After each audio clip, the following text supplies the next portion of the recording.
Welcome to Face Up Damage. I'm your host, Jason, and on the sixth episode, I will review the Hideki Class Attack Fighters.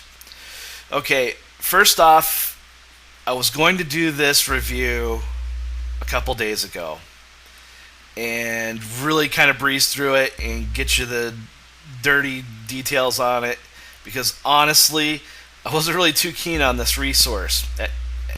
It cost 20 points.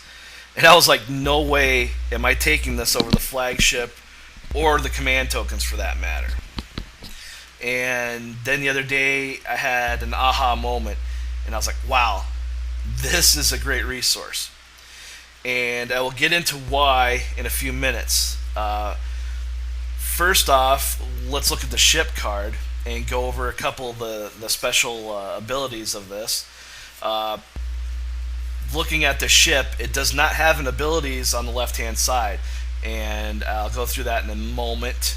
At the bottom, there's no upgrade slots because one of the rules is that this ship cannot be upgraded with captains or upgrade cards. On the action bar, it has an evade and a target lock. And its special ability is instead of making a normal attack, you may make a attack with 2 dice from your rear firing arc.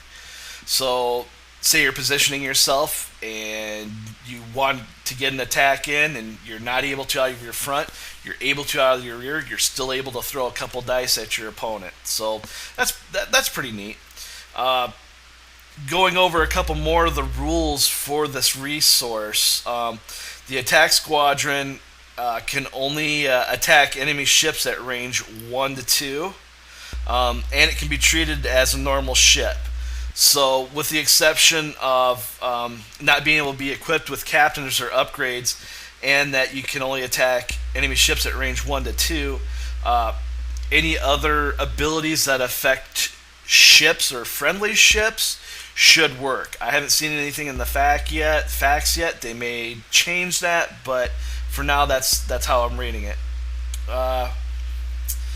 So, let's look at the movement template for this ship quick. Looking at it, it's a very maneuverable, fast ship. Fast little attack squadron. It's got a lot of white maneuvers, so not too many things are gonna put an auxiliary weapon, auxiliary power token, on this. Except for when it does a tight 2, and doing a tight 2 is that's pretty cool.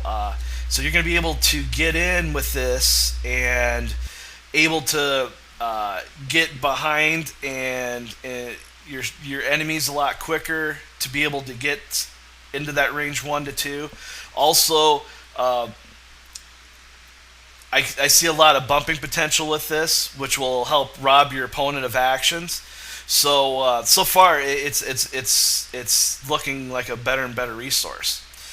Okay, the special thing about this are these little tokens here that you get with it, and there's 4 of them. So you get 4 tokens, and you place this on the left side of that card that you saw earlier.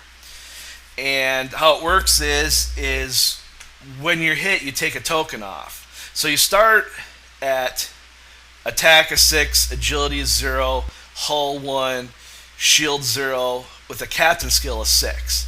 And every time you're hit, you take 1 off till you get down to 3. When you're down to 3 and that's gone, the ship is gone. Now you're probably thinking, well, that's 4 hits. I can get a Klingon Vorchik can take me out in 1 attack. That's another thing with this attack squadron. It acts kind of like the orbital weapon platforms in the month 5 event.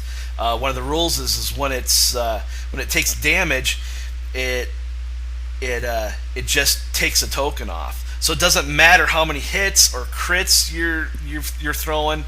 It takes 1 token off for each attack. That's the huge selling point of this. So now you're not looking at 4 hits from 4 different dice. You're looking at 4 separate attacks that you're robbing your opponent of. And I say rob, I mean rob, because I've said it before. In my opinion, in this game, your attack is one of the most important things. And right after your attack is action economy.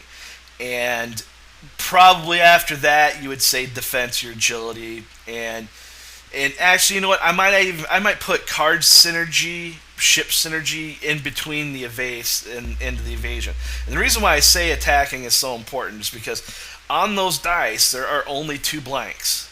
There are 3 blanks on the defense die.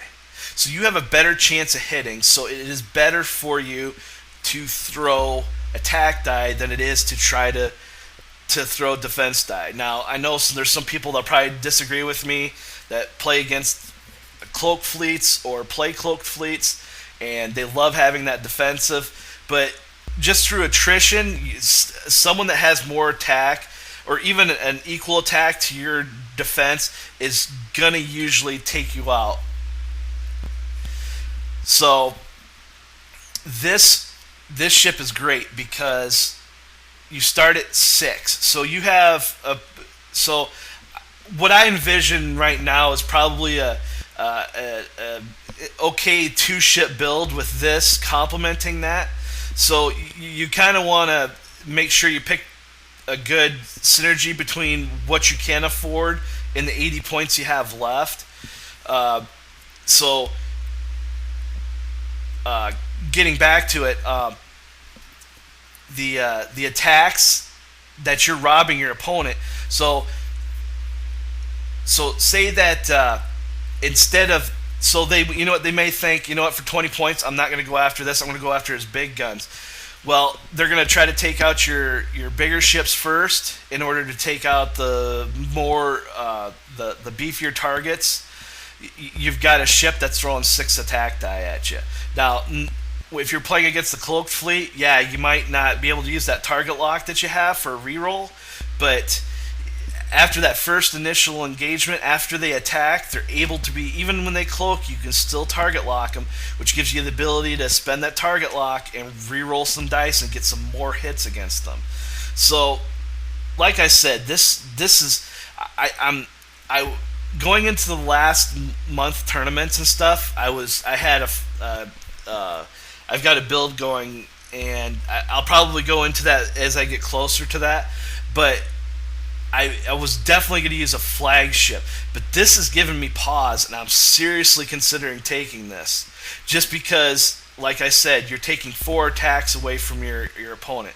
So say you're fighting a 3 Vorcha build, and they've got some good buffs, and they're throwing 6 dice per ship.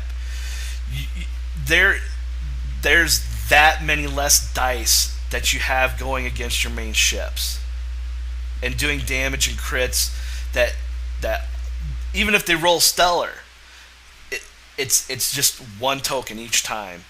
So it's also very plausible that, say, someone has a 3-ship build with the Koranak that has 2 attacks. So it's very possible with this that someone could take it out in the first turn, and you never get to use it. It's totally possible. But what they've had to sink in to take it out, that gives you such a big advantage. So there's a little quick overview of the ship and what it can do, and some of my thoughts on it. I just want to remind everybody that I'm doing a giveaway at the end of the month, and in order to enter and win, you have to follow me at FaceUpDamage on Twitter. Again, I want to thank everybody for watching Face Up Damage. Please subscribe and share if you enjoyed the video. Have a good night, everybody.